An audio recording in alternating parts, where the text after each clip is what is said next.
Welcome to my channel R F studio সকলকে স্বাগতম জানাইছো। আজি আপোনালোকৰ কাৰণে লৈ আহিছো APSC MBI নিযুক্ত 2024 যি অসম লোকসেৱা আয়োগে মটৰ গাড়ীৰ পৰিদৰ্শক খালী পদৰ 18টা পদৰ নিযুক্তৰ বাবে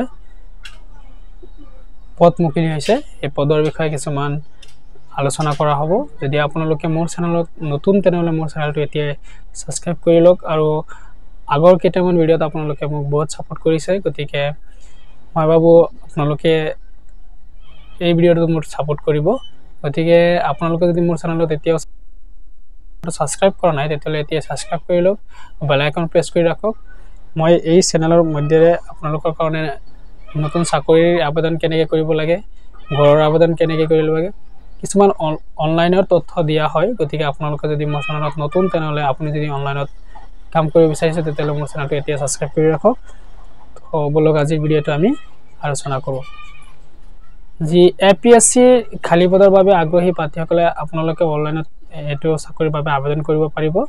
আৰু আবেদন কৰিবলৈ আপোনাৰ কি কি যোগ্য থাকিব লাগিব, কেনেকৈ আবেদন কৰিব লাগিব, সম্পূৰ্ণ ডিটেইলছ ইয়াত দিয়া হৈ আছে। তো আপোনালোকে প্ৰথমতে APSC MBI এৰ ওভাৰভিউটো আপোনালোকে প্ৰথমে চাব লাগিব যে সংস্থাসমূহৰ নাম দিছে অসম লোক সেৱা আয়োগ, যে শেষ তাৰিখ আপোনালোকৰ দিয়া আছে 17/4/2024 তাৰিখ। 4 মাহত 17 তাৰিখে শেষ হৈ যাব।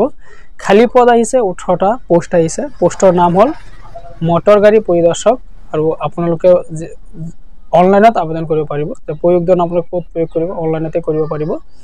শ্ৰেণী অসম চৰকাৰৰ চাকৰি আৰু চাকৰিৰ স্থান হ'ল অসম।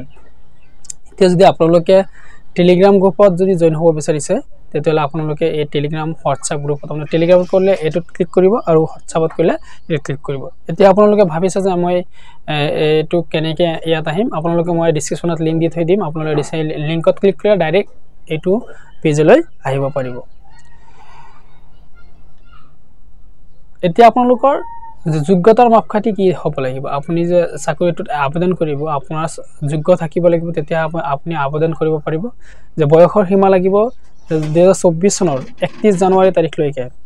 2024 মতে আপোনাৰ বয়সটো 21 বছৰৰ কম হ'ব নালাগে, আপোনাৰ 21 বছৰ হ'ব লাগিব আৰু 38 বছৰৰ ওপৰত হ'ব নোৱাৰিব। অৰ্থাৎ আপোনালোকে যি বয়সৰ শিথিলতা আৰু কেইটামান বঢ়াই দিয়া হৈছে অকমান, কিন্তু জাতি অনুসৰি বঢ়াই দিয়া হৈছে। যে OBC প্ৰাৰ্থীৰ বাবে 3 বছৰ 21 বছৰৰ পৰা 41 দিব পাৰিব। ST প্ৰাৰ্থীৰ বাবে 5 বছৰ বঢ়াই দিয়া হৈছে। অনুসূচিত জাতি প্ৰাৰ্থীৰ বাবে 5 বছৰৰ ভিতৰত 21 পৰা 43 বছৰ বঢ়াই দিয়া হৈছে। PWD প্ৰাৰ্থীৰ বাবে 10 বছৰৰ ভিতৰত 21 পৰা 48 বছৰ। এতিয়া আপোনালোকৰ বয়সৰ শিথিলতা জানিলে, এতিয়া আপোনালোকৰ যে শিক্ষাৰ অৰ্হতা, সেই শিক্ষাৰ অৰ্হতাটো আপোনালোকে জানিব লাগিব। HSLC আপোনালোকে থাকিব লাগিব 5। তাৰপিছত আপোনালোকে HSLCৰ অসম চৰকাৰৰ স্বীকৃতিপ্ৰাপ্ত প্ৰতিষ্ঠান, ভাৰত চৰকাৰৰ পৰা অটোমোবাইল বা মেকানিকেল ইঞ্জিনিয়াৰিঙৰ 3 বছৰ ডিপ্ল'মা আৰু লগতে AICTৰ দ্বাৰা যথাযথভাৱে স্বীকৃতিপ্ৰাপ্ত হ'ব লাগিব। এতিয়া টুকা আপলোড প্ৰাসংগিক সকলো সেমিষ্টাৰ মাৰ্কশ্বিট বিষয় আৰু চূড়ান্ত উত্তীৰ্ণৰ প্ৰমাণপত্ৰ প্ৰতিফলিত কৰিব লাগিব। আপোনালোকে যে ইয়াত চাকৰিত আবেদন কৰিব, ইয়াৰ আবেদনৰ বাবে কিছুমান আবেদনৰ মাচুল দিব লাগে। সেই মাচুলসমূহ আপোনালোকে জানিব পাৰে। যে সাধাৰণ প্ৰাৰ্থীৰ বাবে 297 টকা 20 পইচা দিব লাগিব আৰু UW প্ৰাৰ্থীৰ বাবে আপোনালোকে 297 টকা 20 পইচা। এনেকে ST প্ৰাৰ্থীৰ সেম, অনুসূচিত জাতি প্ৰাৰ্থীৰ বাবে সেম, PW প্ৰাৰ্থীৰ বাবেও সেম দিয়া হৈছে। PW প্ৰাৰ্থীৰ বাবে অকল 47 টকা 20 পইচা দিলেই হ'ল। আৰু বাকি যিমান আছে 197 টকা, অনুসূচিত জাতি প্ৰাৰ্থীৰ বাবে 197 টকা দিয়া হৈছে আৰু ST প্ৰাৰ্থীৰ বাবে 197 টকা, কিন্তু OBC প্ৰাৰ্থীৰ বাবে 297 টকা আৰু UW প্ৰাৰ্থীৰ বাবে 297 টকাকে দিয়া হৈছে। এতিয়া আপোনালোকে পেমেন্ট মোডটো কেনেকৈ কৰিব, পেমেন্ট মোডটো অনলাইন পেমেন্ট কৰিব পাৰিব। আপোনালোকে debit card, RuPay, Visa, Mastercard, মাষ্ট, ক্ৰেডিট কাৰ্ড আৰু নেট বেংকিং বা UPI থ্ৰু আপুনি মানে পে কৰিব পাৰিব। মানে PhonePe, Google pay, Paytm ইয়াৰ থ্ৰুতো আপোনালোকে কি কৰিব, পেমেন্ট কৰিব পাৰিব। আপোনালোকৰ আবেদনটো কেনেকৈ কৰিব ইয়াত আপোনালোকে দিয়া আছে। যে তলত আপোনালোকে তলত যাব আৰু তলত আহিলে আপোনালোকে চাওক ইয়াত আহি গ'ল। অনলাইন আবেদন কৰাৰ আৰম্ভণি তাৰিখ 18 মাৰ্চত আৰম্ভ হ'ব। আৰু অনলাইন আবেদনৰ কৰাৰ বন্ধ তাৰিখ 17 এপ্ৰিল 2024 শেষ হ'ব যেহেতু এতিয়া 18 মাৰ্চ অহা নাই সেইকাৰণে এতিয়ালৈকে সেই চাকৰিৰ লিংকটো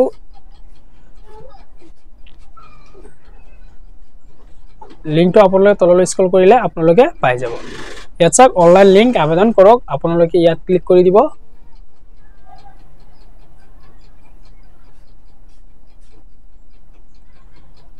ক্লিক কৰাৰ পিছত অকমান সময় ল'ব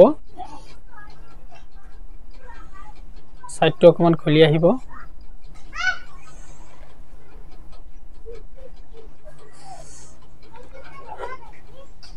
এটো চাওক সাইটটো খুল খাই আহিছে আৰু প্ৰথমতে আপোনালোকে ইয়াত আহি এনেকৈ যেতিয়া সাইটটো ওপেন হৈ যাব তেতিয়া আপোনালোকে ইয়াত আহি প্ৰথমতে ৰেজিষ্টাৰ কৰিব লাগিব ৰেজিষ্টাৰ কৰিবলৈ আপোনাৰ ৰেজিষ্টাৰত ক্লিক কৰিব